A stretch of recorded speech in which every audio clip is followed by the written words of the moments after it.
علينا من ثنيات الوداع وجب الشكر علينا ما دعا لله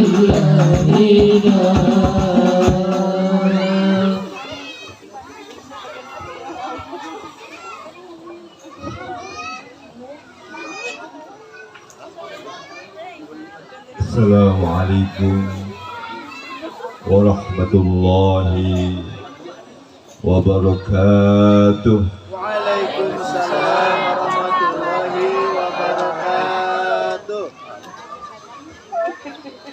Alhamdulillahi rabbil alamin. Wabihi nasta'inu ala umurid dunya waddin. ولا حول ولا قوة إلا بالله العلي العظيم. أشهد أن لا إله إلا الله وحده لا شريك له وأشهد أن محمدا عبده ورسوله. اللهم صل على سيدنا محمد وعلى آل سيدنا محمد. Rabbi shrah li sadri wa yassir li amri wahlul 'uqdatam min lisani yafqahu qawli. Amma ba'd. Yang sama-sama kita muliakan dan kita ta'zimi Ibu Pengasuh Ketua Yayasan Danul Falah, Adallallahu umraha fi sihatin wa afiyah, Ibu Hajanu, yang sama-sama kita muliakan ajengan pangarsa pimpinan pesantren Danul Falah Al-Mukarram Yai Anwar, Adallallahu umrahu fi sihatin wa afiyah, pangarsa Rais Syuriah MBC Pengalengan Al-Mukarram Kiai Haji Ansar Hamid, Adallallahu umrahu fi sihatin wa afiyah, para alim, para kiai, ketua persaudaraan alumni Danul Falah, bapak-bapak, ibu-ibu, santriwan, santriwati yang dimuliakan Allah. Alhamdulillah, di siang menjelang sore ini kita dipertemukan dalam sebuah rangkaian acara yang penuh berkah dalam rangka milad ke-39 pesantren Danul Falah. Semoga yang hadir ini senantiasa mendapatkan keberkahan dari nama besar Danul Falah. Siapakah Al-Falah itu? Al-Falah itu maknanya adalah An-Najah. Semoga yang hadir ini semuanya menjadi orang-orang yang sukses. Al-Falah itu maknanya As-Sa'adah, bahagia. Semoga seluruh yang hadir ini senantiasa oleh Allah dianugerahi kebahagiaan. Al-Falah itu bermakna An-Najat, maknanya selamat. Semoga yang hadir ini hidupnya senantiasa oleh Allah dianugerahi keselamatan di dunia dan keselamatan di akhirat. Nah, dan hal yang paling semua orang inginkan satu, apa itu? Namanya Allah. Saya pengen tahu, coba yang berkenan ingin agar hidupnya ingin menjadi orang sukses, boleh acungkan tangan dulu. Ya Allah, yang acung tangan saya doakan semoga hidupnya sukses. Nah, saya akan lihat ada enggak tanda suksesnya? Kalau ada tanda suksesnya, insya Allah berarti suksesnya sudah dekat. Nah, saya melihat nanti tanda suksesnya di tangan saja. Tangan ini itu banyak ciri, termasuk nanti akan terlihat apakah kita itu sukses atau tidak, cirinya nanti di tangan. Ya, kalau nanti di tangannya mencirikan sukses, insya Allah kesuksesannya sudah dekat. Siapakah orang sukses itu? Satu, cirinya fokus. Yang kedua, siapa orang sukses itu? Yang kedua, cirinya semangat. Makanya nggak ada kalau orang sukses kok loyo nggak. Semangat. Nah, saya coba minta tangannya. Tangannya kepal begini. Nanti saya akan lihat mana tangan yang semangat, mana tangan yang loyo. Semangat. Sekaligus mana tangannya yang fokus, mana tangannya yang nggak fokus, akan kelihatan semua. Ya, ingat aturan mainnya, ikuti apa yang saya sampaikan. Saya doakan dari tangannya ini semoga tangan sukses semua. Cirinya tangan sukses, cirinya dua, semangat dan fokus. Oke, kita mulai. Bismillahirrahmanirrahim. Kepal tangannya begini. Ya, aturan mainnya ikuti apa yang saya sampaikan. Mulai pelan-pelan diputar. Bismillahirrahmanirrahim. Putar pelan-pelan. Ya, pelan-pelan dulu aja. Coba mulai agak lebih kencang. Tambah kencang. Nah, sangat kencang. Super kencang. Ya. Terus tangan di dagu. Ya, terima kasih.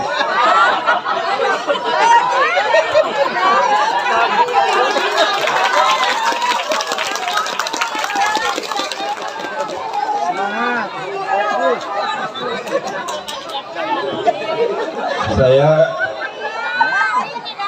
baru tahu ternyata dagu itu sudah berpindah. Kalau di Cirebon, dagu itu nggak pernah pindah ke sini. Cuma jidat.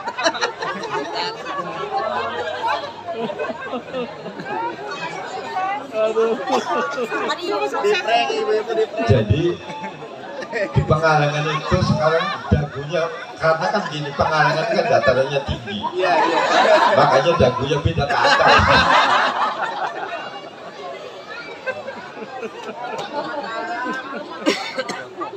Nah, siapa sih orang yang pasti sukses?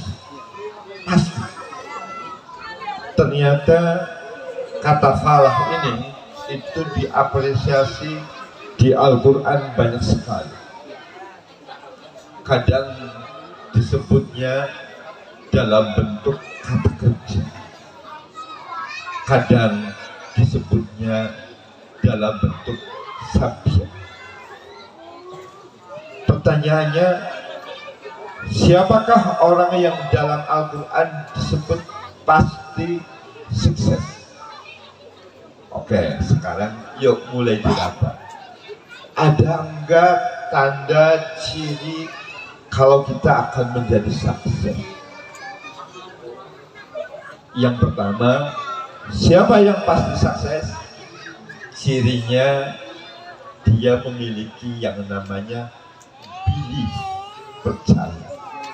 Makanya qad aflahal mu'minun. Nah, jadi siapa yang memiliki dimensi keyakinan, siapa yang memiliki dimensi kepercayaan, siapa yang memiliki dimensi sugesti yang kuat, dialah yang pertama akan sukses. Amin. Oke, sekarang yang yakin hidupnya bakal kaya, angkat tangan. Ini kunci saya, kunci imannya. Kan gimana untuk kaya, makan saja saya susah. Nah, di sini. Orang kalau anggapannya punya sesuatu itu ukurannya uang, maka dia yakinnya di uang. Ketika uangnya tidak ada, dia pasti tidak yakin dan tidak pede. Tetapi orang yang punya keyakinan bahwa ada Allah, dan Allah pasti maha membantu, Allah pasti mengijabah apa yang menjadi permintaan kita, maka tidak ada yang tidak bisa. Yo, yang yakin bulan depan bisa beli mobil, acungkan tangan. Ya.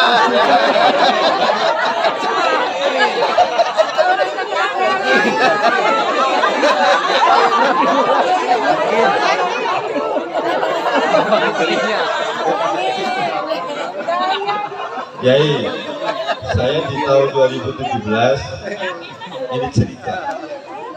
Saya kebetulan jadi ketua sekolah tinggi ilmu dakwah.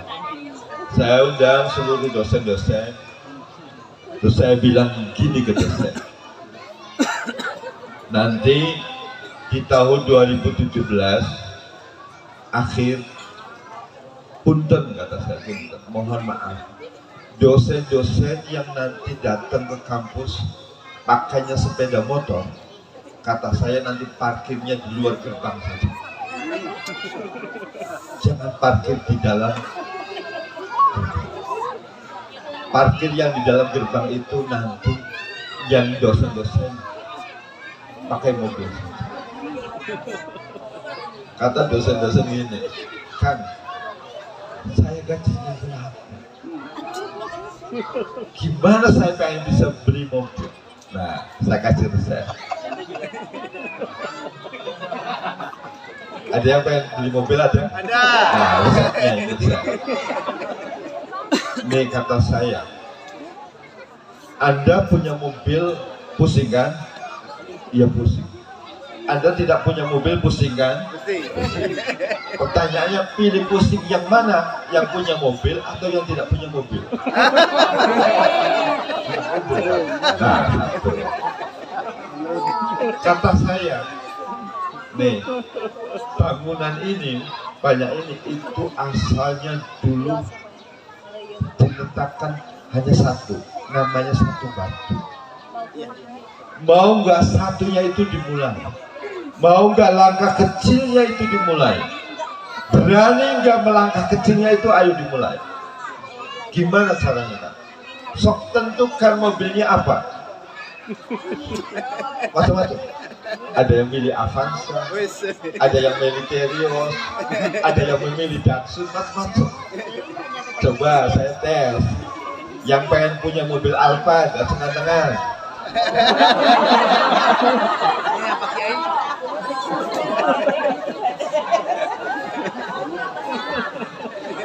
Ini berkait satu sugesti, satu keyakinan. Kadang kita itu untuk mimpi saja nggak berani. Contoh, tes lagi. Ayo yang punya keinginan punya rumahnya 10, acungkan tangan. Gak apa-apa, ngajak aja. Ya Allah yang ngajak semoga diijabah. Amin. Nah, jadi Allah itu maha pemurah.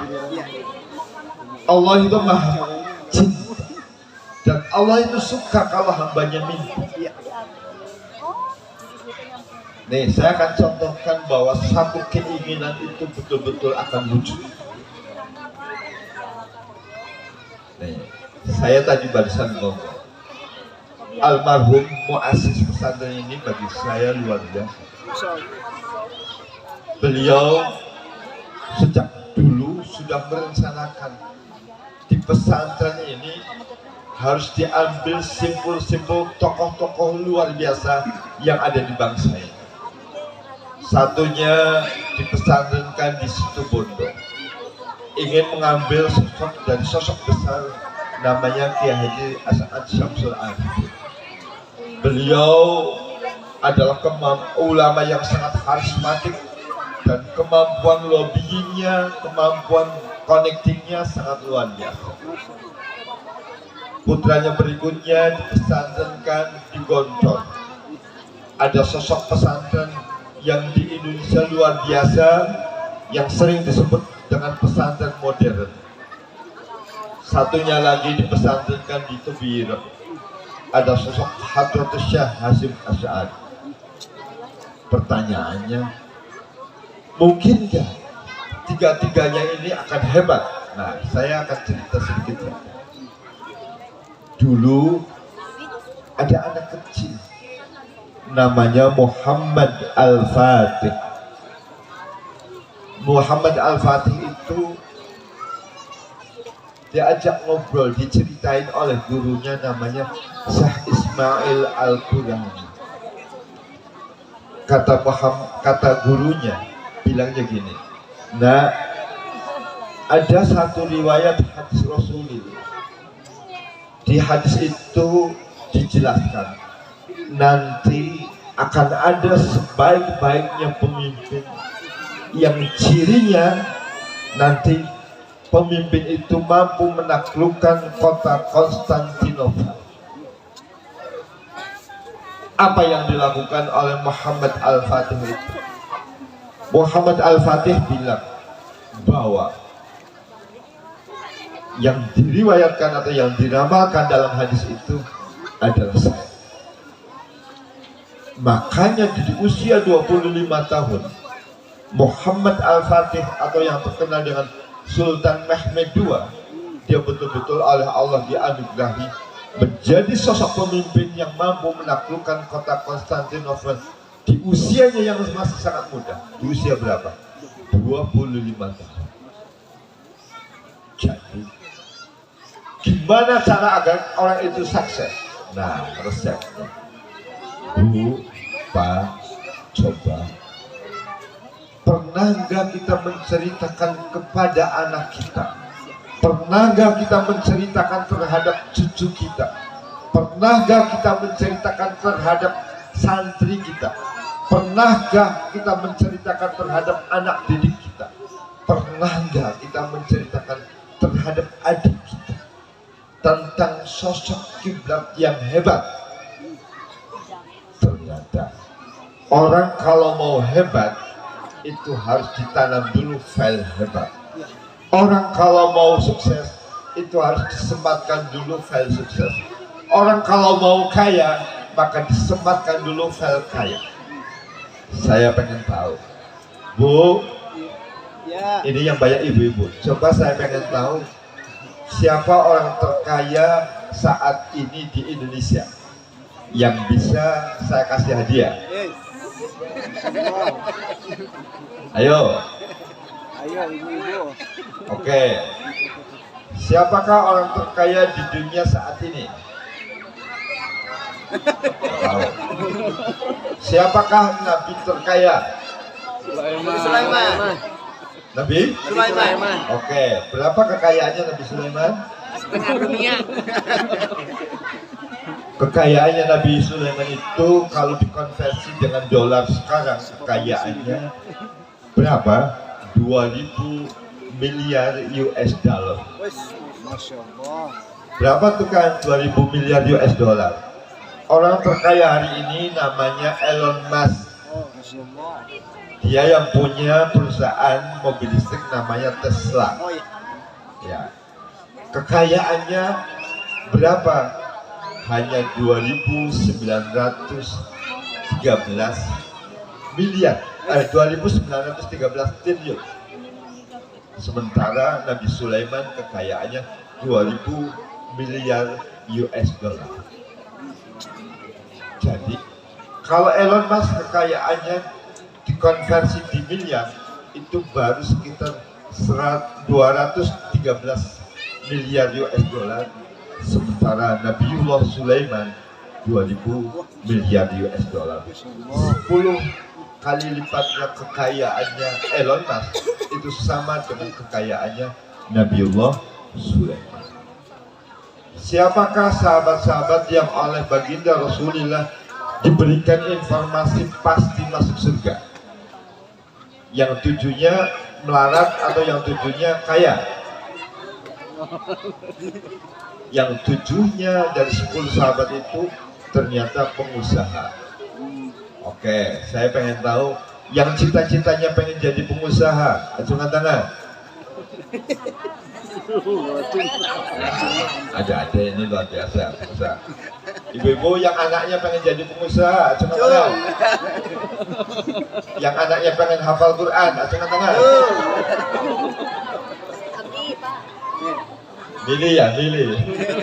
Milih anaknya hafal Quran tetapi biasa saja hartanya, atau milih anaknya kaya raya tetapi tidak hafal Quran. Milih yang mana? Hafal Quran kaya. Nah, apakah kita mungkin akan menghantarkan anak-anak kita menjadi anak sukses? Yang pertama, tanamkan dulu pilih. Tanamkan dulu keyakinan kita, tanamkan dulu kepercayaan kita bahwa kita fakir, bahwa kita tidak punya kemampuan apa-apa, bahwa kita tidak punya kekuatan apa-apa. Tetapi kalau kita pengen bisa apa-apa, maka jangan pernah sendirian. Cobalah hubungi yang bisa apa-apa. Siapa yang bisa apa-apa? Innallaha ala kulli syai'in qadir. Kita miskin, kita fakir, maka karena kita fakir, kita miskin, maka yuk hubungi yang super kaya. Siapa yang super kaya? Innallaha huwal ghaniyul hamid. Kita bodoh, kita jahil, makanya yuk hubungi yang super alim. Siapa? Wallahul alim. Maka orang kalau hidupnya senantiasa dia tidak pernah melepaskan Sang Maha Kuasa, dia pasti akan punya kemampuan. Orang kalau hidupnya senantiasa terus dia berhubungan dengan Sang Yang Maha Kaya, maka dia pasti tidak akan pernah kekurangan. Orang kalau senantiasa dia berhubungan dengan Sang Maha Alim, maka dia tidak akan pernah tergelincir menjadi yang bodoh. Maka yuk, kalau mau sukses, satu, tanamkan dulu keyakinan. Saya akan ilustrasikan ada doa-doa yang dimunajatkan di Al-Quran. Keinginannya, cita-citanya nyaris tidak masuk akal, tetapi itu terwujud. Contoh, Nabiullah Sulaiman mintanya apa coba? Nabiullah Sulaiman itu mintanya sama Allah tuh aneh-aneh. Minta kerajaan, minta singgasana yang kekuatannya, pengaruhnya, powernya nanti tidak akan pernah tertandingi setelah dia tidak ada. Wahabili mulkan la yanbaghi li ahadin minta. Mintanya enggak. Makanya sejarah kerajaan yang paling canggih dalam peradaban manusia itu ternyata adanya di zamannya Nabiullah Sulaiman. Contoh lagi, Nabiullah Ibrahim mintanya doanya sama Allah luar biasa. Ij'al hadza baladan amina. Ya Allah, jadikanlah negeri ini negeri yang aman, damai. Warzuq ahlahu minas samarat. Dan anugerahilah penduduknya dengan buah-buahan. Bayangkan minta buah-buahan, kalau di Pengalengan mudah. Minta buah-buahan. Tetapi kalau kita pengen tahu hari ini di manakah hal berlimpah buah-buahan, kita bisa saksikan ada di sini. Nah, semua cita-cita besar itu ternyata redaksinya selalu diawali dengan kata Rob. Nabi Zakaria istrinya divonis mati, tetapi tidak henti-hentinya terus Robbi, maka dia anugerahi. Maka siapa yang sukses? Cirinya adalah dia yang melibatkan, yang mau melibatkan zat yang memberikan sukses. Siapa? Makanya ciri sukses itu, ciri pertamanya adalah dia mau menengadah, mau berdoa, mau bermunajat. Oke, coba saya pengen tahu yang kalau setiap malam jam 3 bangun munajat sama Allah, minta menjadi orang sukses. Coba yang biasa melakukan, boleh acungan tangan? Satu.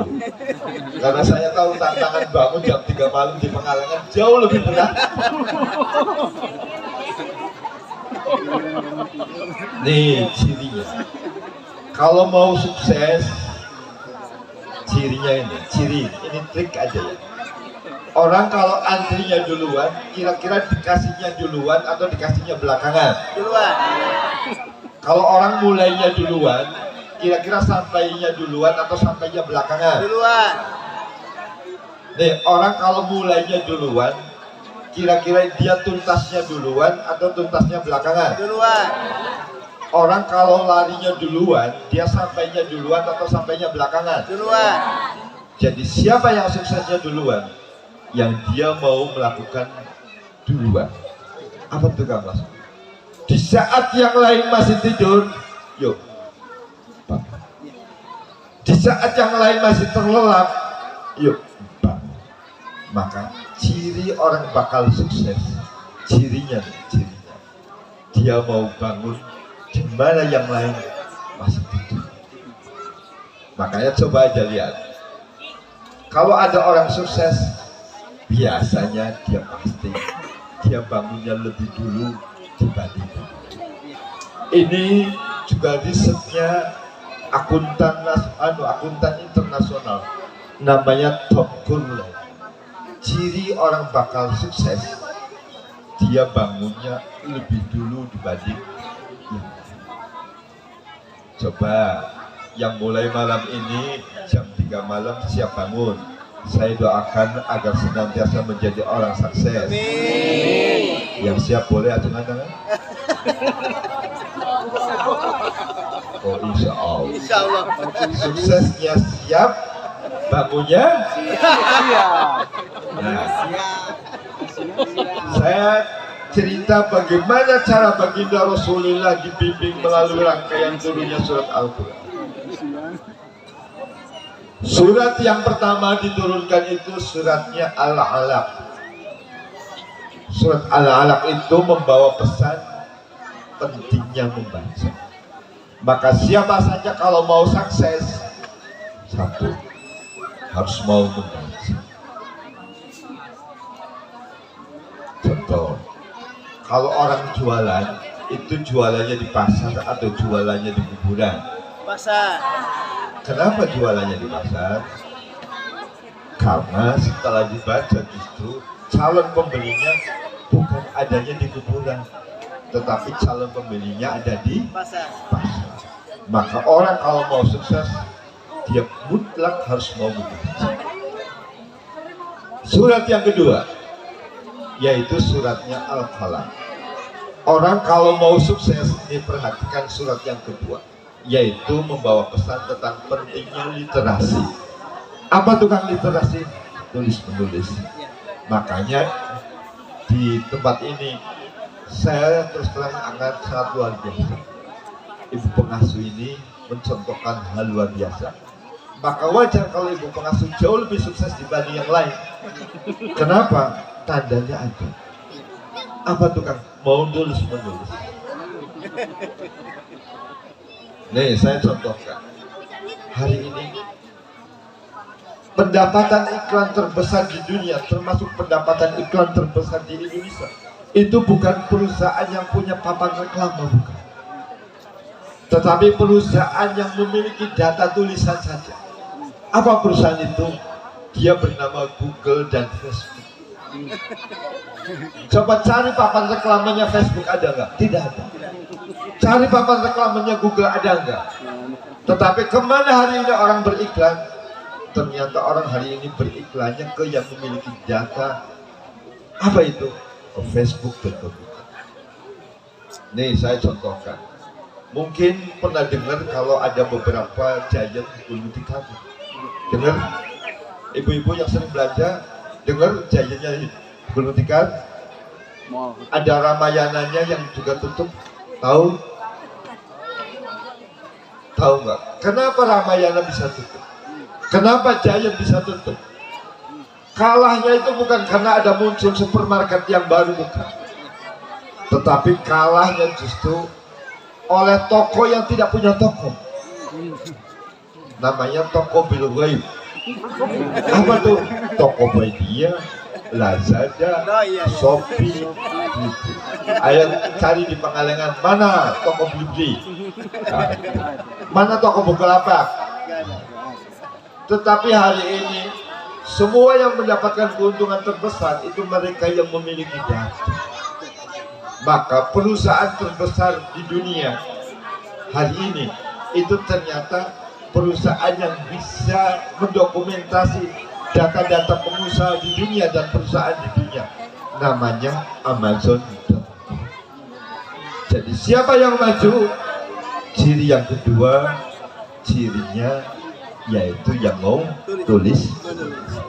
Maka yuk dilatih anak-anak kita agar dia kembali terus menulis. Nih, cirinya dilatih ya. Anak kita dilatih pertama untuk membaca. Yang kedua, anak kita dilatih untuk tulis. Yang ketiga, setelah Al-Qalam, surat Al-Qalam